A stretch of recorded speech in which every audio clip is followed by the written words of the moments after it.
The boss's daughter harassed me when I rejected her advances, eventually saying, "Useless employees get $1,000 a month tops."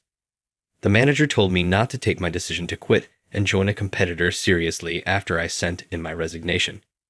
Return here immediately. Can you afford to pay me $10 million a year? I asked him. I work for the corporation as W. Moore, and I'm 30 years old. I joined this organization 8 years ago after graduating from college. A product I created 3 years ago proved popular, and the business expanded quickly. Despite my busy schedule as the head of the development department, I like my life. I've gathered the supplies. Will, would you kindly check them? Robert, my subordinate, gives me a hefty file. Despite his eccentricities, he is a driven individual. Many thanks. You know what, Will? Thus, Robert's rumors begin to circulate once more. What about the boss's daughter? For some reason, Robert was whispering that he had recently joined the company, even though everyone would soon find out. Yes, I am aware. She started working in HR, correct? You're correct. HR must be struggling to deal with the boss's daughter. Maybe, but I doubt she'll bring personal matters into work. You never know, though. It might occur if the boss's daughter is involved. Frequently, President Jones boasted about his daughter. He gained notoriety for displaying her photo to staff members who came into his office. He will, however, undoubtedly maintain his personal and professional lives apart now that she has joined the company. It is unjust to pass judgment on her before she has even begun. Let's maintain our neutrality. By the way, thanks for the stuff. In an attempt to stop Robert from gossiping, I said this. That's when it occurred. A tall woman with long hair entered the room with President Jones. That was the same face I recognized from the picture on the president's desk. When the president said, "Excuse me," every employee got to their feet and said, "Good afternoon, sir. I apologize for disturbing your work. I would want to present my daughter. Say hello, Susan, please. My name is Susan Jones. I'll be working in the Human Resources Department as of today. Since I'm the boss's daughter, please don't treat me any differently. I want to be treated normally by everyone. Good to meet everyone." Despite the fact that she is a working adult, her father was following her about for her introduction. I retract my earlier statement that he is undoubtedly bringing personal issues to work. The future does not appear bright. The two of them came to my desk as I listened to Susan's too beautiful voice, fearing what was about to happen. "Susan, this is Will, the one who developed that product our company is famous for. It's good to meet you. My name is Will. Whoa, it was developed by someone as young and gifted as you. Working with you is such an honor. I am excited about it." Susan resigned from her previous position due to disagreements with her coworkers. Being the boss's daughter and having such a gorgeous face makes jealousy inevitable. "Stop it, Papa." Susan responded, "That's embarrassing," but she didn't appear overly upset. Doesn't she sense how uncomfortable everyone is becoming around her? These two. Therefore, please treat her with kindness. Will, you know I'm counting on you. Sure. How about tonight's welcome party? You proceed to make the arrangements. What? The president abruptly assigned Robert, who yelled in surprise. Tonight? I apologize, but finding a spot at such short notice. Additionally, many individuals won't be able to make it if you notify them the day of. Just claim that the president has given the order. There are several locations around. You'll find one if you put forth enough effort. It all comes down to willpower. Simply do it. I'm grateful, Papa. I'm excited for tonight, everyone. When Susan and the president had gone, Robert put down his work and looked about desperately for somewhere to go. He even persuaded the hesitant employees and attracted additional volunteers. Because to Robert's efforts, a respectable number of individuals attended the impromptu welcoming party that evening at a respectable location. Susan spoke. You might assume I'm not excellent at my job since I'm the boss's daughter. To be clear, I am capable of doing my task. Please trust me. I believe I'm even better than the other HR staff. Thank you. The HR staff appeared tense, and the room went quiet. Everything was about to blow up. Someone was going to say something at this pace. All right, everyone, let's give her a round of applause. Robert, aware of the stress, attempted to ease the situation by eliciting cheers. A few arid claps ensued. Now, may we have a toast, Mr. President? Get your glasses, everyone. Robert was making a valiant effort to maintain the momentum. Robert was the only one perspiring despite the air conditioning making the room extremely cold. The poor fellow. Totally carefree, the president lifted his glass. All right, let's try our hardest going forward. Happy Susan's arrival to the company. A toast. The sound of glasses clinking reverberated hollowly in the uneasy mood. People broke up into smaller groups after the celebration started, and it appeared that they were enjoying themselves. The first person to commend Robert was myself. You performed admirably. It was difficult enough to find the location and gather everyone, but to start the party with that uncomfortable feeling. You did a good job. I swear, I started to perspire when I saw those HR staff members' faces. My thought was, something's going to go down. Yes, without exaggeration. Why she didn't fit in at her previous positions now makes clear. Exactly, no way that would have gone well. Susan came up as we were conversing. She said to Robert, "Would you mind giving me your seat?" "Oh, sure. Go ahead." "Hold on a minute. I couldn't say that, but I'm clearly not comfortable with this." Thus, my only option was to give Robert a bitter glance as he left. I didn't get to do more than say hello earlier, so I hope you don't mind me sitting next to you. Susan sat beside me after taking her glass. Let's have a proper toast. I was forced to pick up my glass and give hers a gentle clink because Susan was so insistent. So, Will, do you have a girlfriend? That was quite abrupt. I unintentionally expressed my thoughts. That's a bit sudden, don't you think? Well, that's what I'm most interested in. Do you then? Have you got one? No. Unfortunately, I don't. That's not unfortunate. That's super lucky for me. What? I'm not dating at the moment either. Finding a partner and getting married was something I was only beginning to consider. And what does that have to do with me? I'm delighted to have joined my dad's business. I never thought I'd run into such a wonderful man. I believe I'll introduce myself as a potential girlfriend. I can't wait to get to work tomorrow. Does she really like me, I wonder? A surge of fear overcame me, and I downed my beer all at once. People began dispersing as the welcoming party came to an end, with some going to karaoke and others to another party. I made the decision to depart after the first party and went outside the venue because I had an early morning the next day. Then Susan came up to me once more. After this, Will, what are you doing? While everyone is off to karaoke, how about we get a drink together in a quiet place? Aren't you going home with your dad?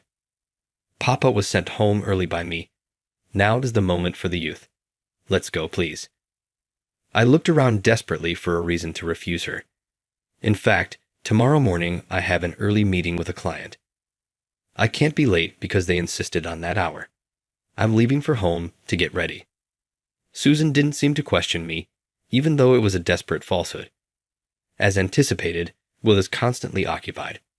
I suppose I'll go home as well. Going to the after party without you is pointless. Want to ride in a taxi together? No, I'm doing fine. I'll take one of the trains that are still in operation. But thanks. Enjoy your evening. Almost running, I made my way to the station. I'm fatigued. Man, more so than from work.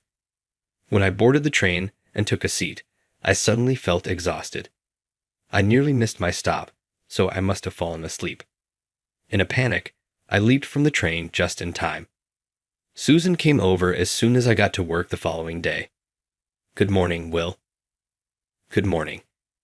After lying to her the day before, I felt a little uncomfortable. Are you free this evening? What about dinner? Sorry, I have a meeting with a client tonight. I thought of another untruth in a moment. Will, you're quite busy both during the day and at night. I'll try again, but that's terrible. Susan then walked out of the room. Will, it looks like the boss's daughter genuinely likes you. After yesterday, what were you up to? Me? I attended karaoke. You ought to have shown up. What did you do in the end, Will? I had to use all of my strength to decline the boss's daughter's invitation to a bar. You were gone when I looked for you for assistance, so I had to go away on my own. Sounds like she's really into you. Is that so? Isn't it clear? She's sufficiently attractive, so it's not too horrible, isn't it? However, let's put her personality aside for the time being. Her character? I don't know. If she's just innocent and happy, that's okay, but more for the benefit of everyone else than for me. Yeah, I really hope that's the case. However, Susan's terrible personality proved that our expectations were in vain. In addition to being lazy at work and abusing her position as the boss's daughter, she openly harassed the female employees who were well liked by the male staff. Some workers had even approached their managers to express their want to resign due to her. Since she was the boss's daughter, I wasn't sure at first if this was simply people assuming things, but one day I saw it for myself. Hey, you're Jennifer, correct?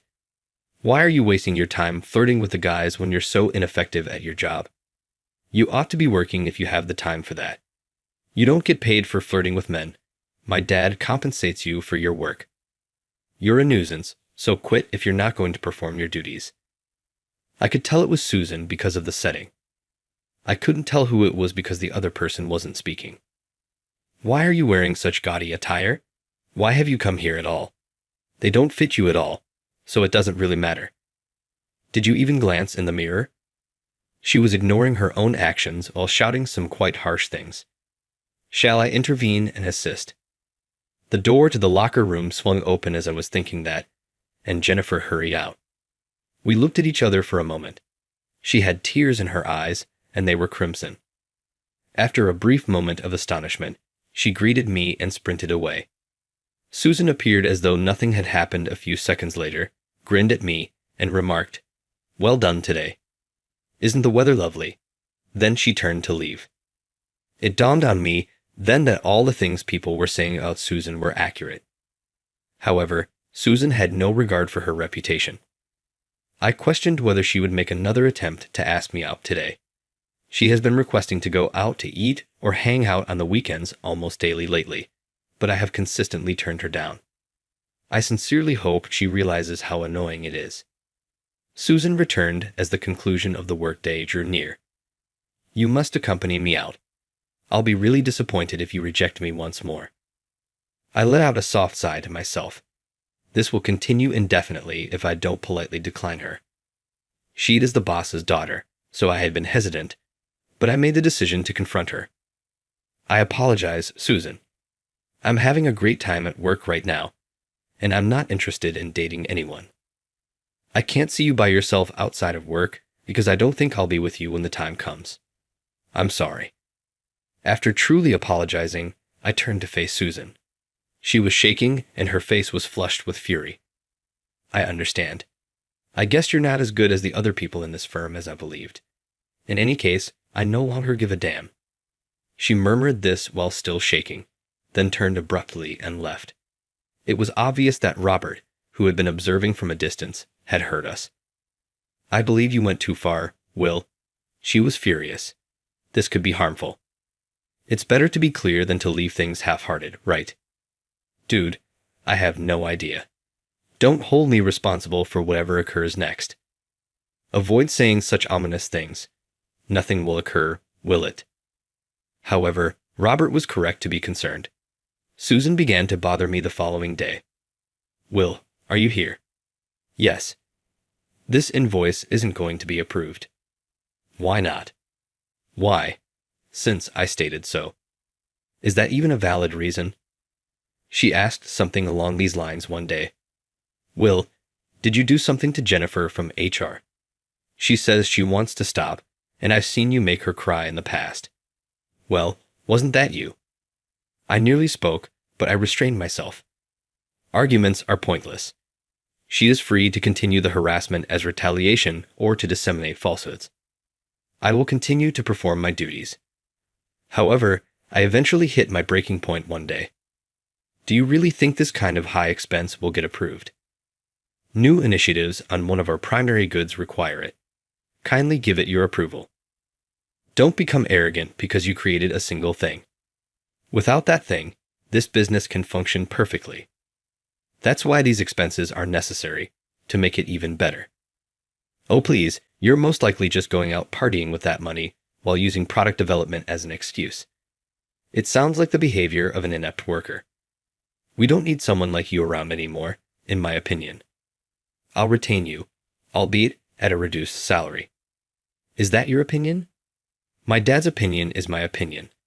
Your monthly compensation has increased to $1,000. Think of it as a presidential decision. I get it. After that, I went to the president's office and took out the resignation letter I had kept in my drawer. The door was knocked on. Yes, that is Will. Enter. Pardon me. Keep it brief because I'm leaving shortly. What are you in need of? Susan is at issue.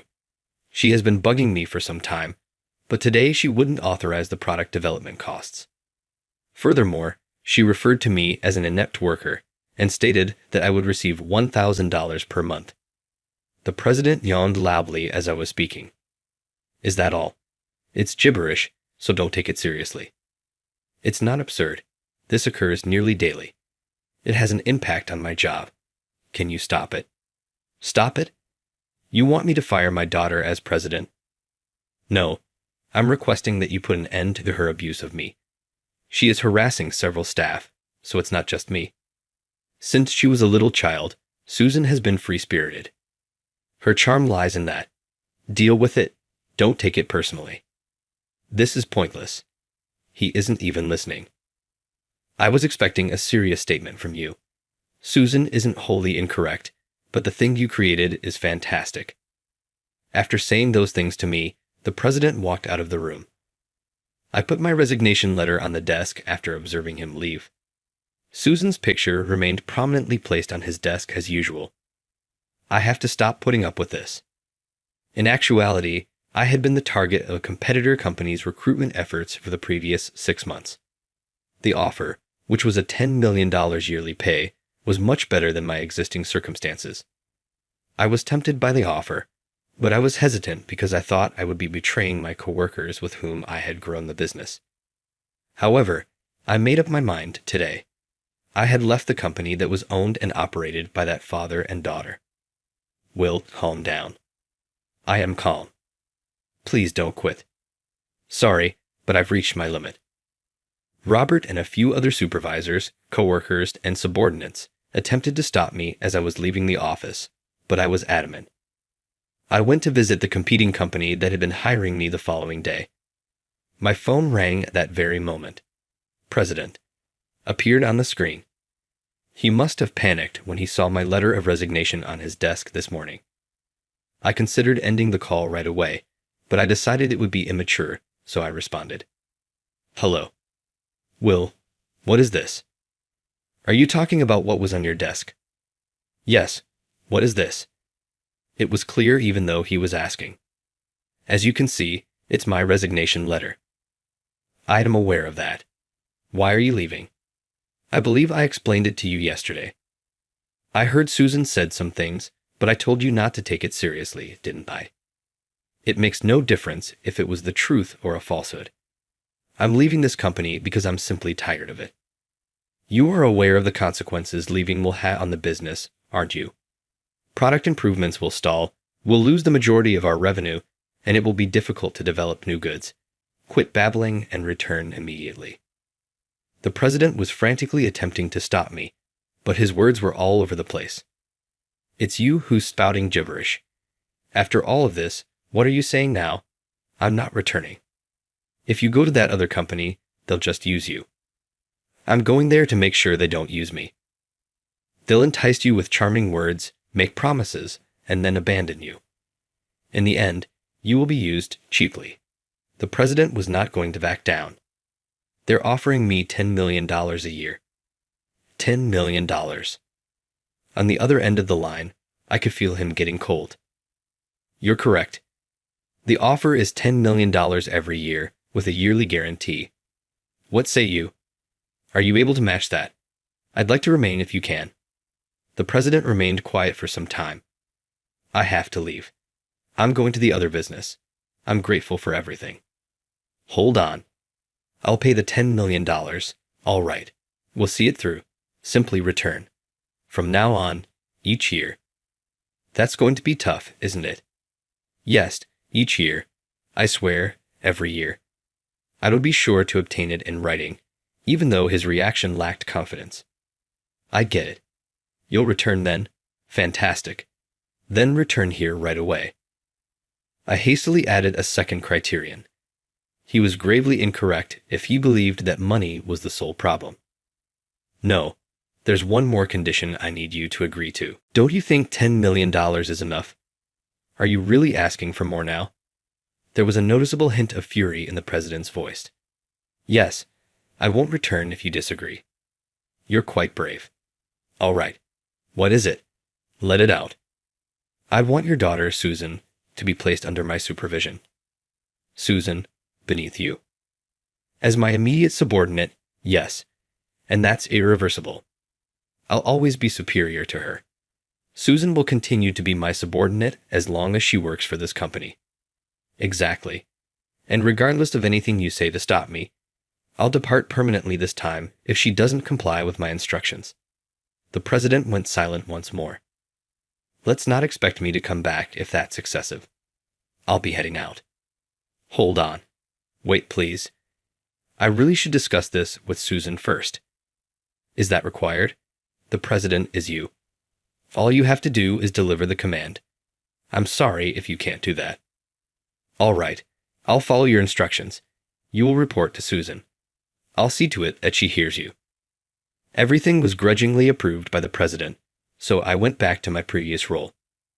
I went to the competitor's business to respectfully turn down their offer. Everyone welcomed me back to work when I was a little late. Were you planning to abandon me? That is really unjust. Will nearly appeared to be crying. I came back, didn't I? I was so anxious, I couldn't even sleep, wondering what I'd do next. Come to think of it, there was an earthquake around 1 a.m. There was? I was completely unaware of it. You were asleep, weren't you? Yes, indeed. More significantly, though, why did you return? Were you persuaded by the president? Yeah, I laid out a few conditions, though. What kind of conditions? I won't say it to you. However, here's a hint. The president's daughter will be employed here. This is it. Within this division. That's right. Really?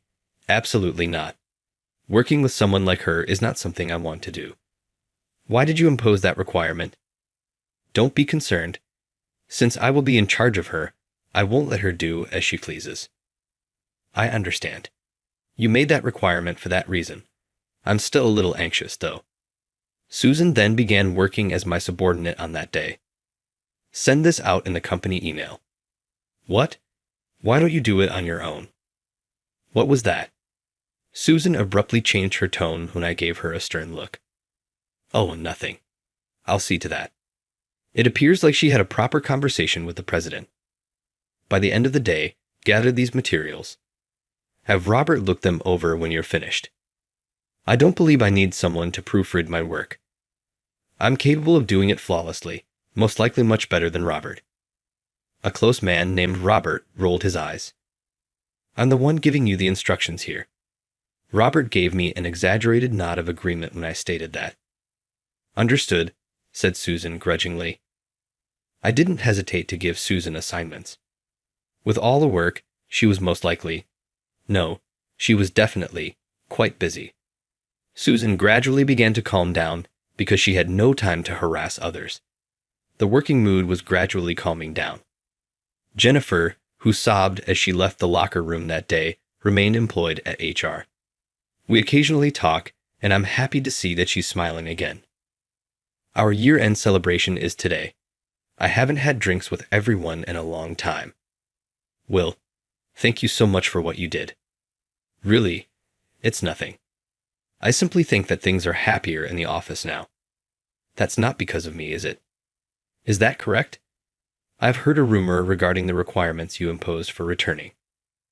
Robert sat in front of me, and I gave him a sneer. He picked up his drink, turned his head away, and left. I wanted to know why you would impose such a requirement. It just makes things more difficult for you, isn't it? Never would I do that. However, I've now come to the realization that it was for everyone else. Is that what you think? Yes. Now everyone is grinning. Thank you. The company's entire vibe has altered. I understand.